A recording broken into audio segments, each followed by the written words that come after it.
Depuis le début du mouvement des Gilets jaunes, plusieurs journalistes ont été agressés par des manifestants.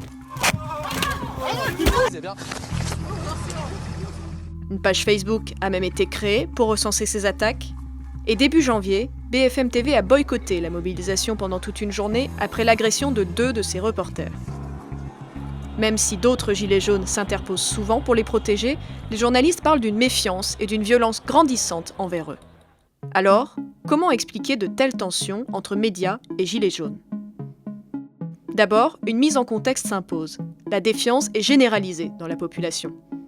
Selon une enquête, les médias sont parmi les institutions auxquelles les Français font le moins confiance. Et cela n'est pas nouveau. On mesure la confiance des Français dans les médias traditionnels depuis 1987. Dans ce baromètre publié tous les ans, le constat est souvent le même.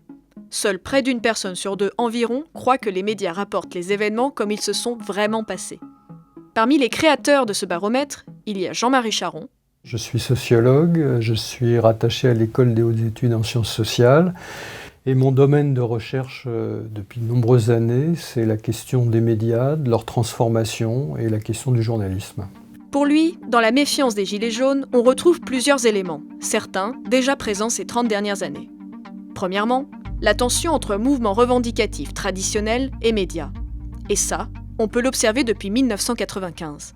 En 1995, je crois que c'est un peu la première fois qu'on voit un grand mouvement social qui manifeste son désaccord avec le traitement qui en est donné dans les médias. À l'époque, c'était la réforme Juppé. Et ce que va retenir le mouvement social, c'est qu'il y a une tonalité des médias en faveur de la réforme et que ça ne correspond pas à ce qui est en train de se passer dans la rue. 1995 marque alors un véritable tournant.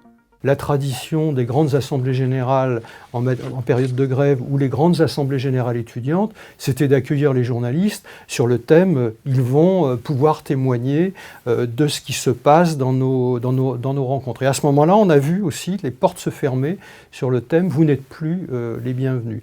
Donc ça, c'est, je crois, quelque chose qui continue et que j'ai retrouvé d'ailleurs en discutant avec un certain nombre de gilets jaunes, des personnes qui se réfèrent à cette histoire. Deuxième élément, la représentation médiatique. Cette question se posait déjà lors de la crise des banlieues de 2005 et 2007. On reprochait alors à beaucoup de médias de caricaturer la réalité et de ne s'intéresser qu'aux voitures brûlées et non au fond du problème. Alors là, il y a beaucoup de parallèles parce qu'effectivement, on retrouve cette thématique vous nous traitez mal, vous avez de mauvais angles, vous nous caricaturez, ou vous mettez de l'huile sur le feu. Hein. Et on retrouve aussi cette manière de particulièrement cibler les télévisions.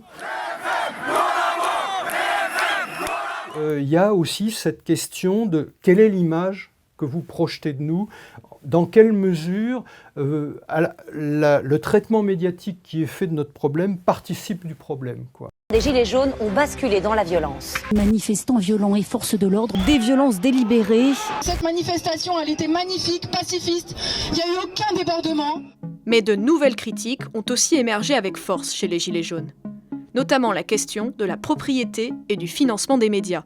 Et là, c'est quelque chose qui me surprend un peu parce que pendant très longtemps, lorsqu'on travaillait sur la question sur le débat sur la qualité de l'information, moi j'avais fait un bouquin sur ce sujet-là il y a une dizaine d'années, et j'avais pointé le fait que c'était beaucoup les sujets autour de la fiabilité de l'information qui étaient en cause, mais la question de la propriété, la question de la connivence, la question de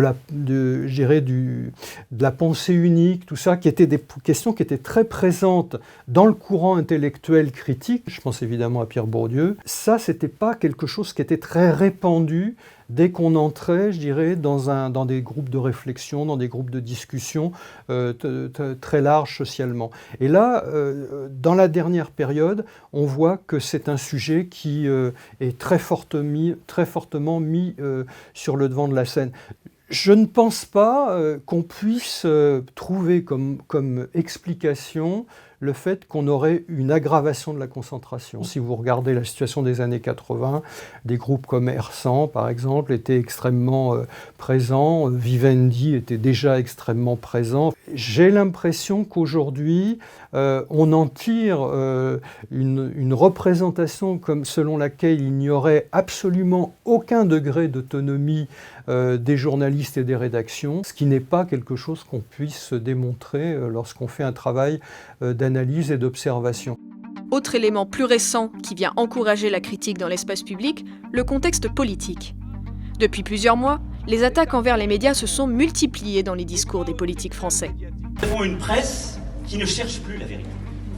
Pourrissez-les partout où vous pouvez, parce qu'il faut qu'on obtienne au moins un résultat. Je ne veux pas dire que ce sont ces courants politiques qui sont tous présents chez les Gilets jaunes, mais disons qu'il y a probablement le sentiment, lorsqu'on est aujourd'hui à un rond-point ou dans une manifestation, qu'on intervient dans un cadre où un certain nombre de références politiques ne nous condamnent pas, en tout cas, dans notre manière de remettre en question et de condamner ou de condamner le travail des journalistes. C'est un tabou qui a sauté, quoi.